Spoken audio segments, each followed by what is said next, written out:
ده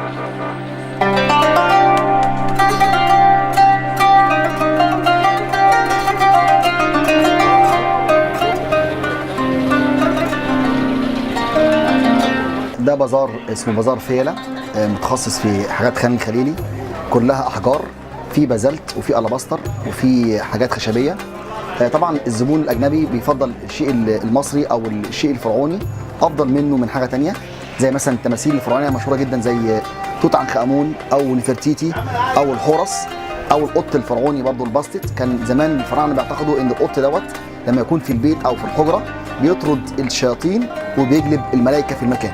نتمنى برضو الناس القائمه على السياحه في مصر ان هم ينقلوا صوره حيه من خان الخليلي بره في اوروبا او في الدول الاوروبيه، يعرفوا ان مصر امان، ان مصر فيها برضو ما شاء الله حاجات.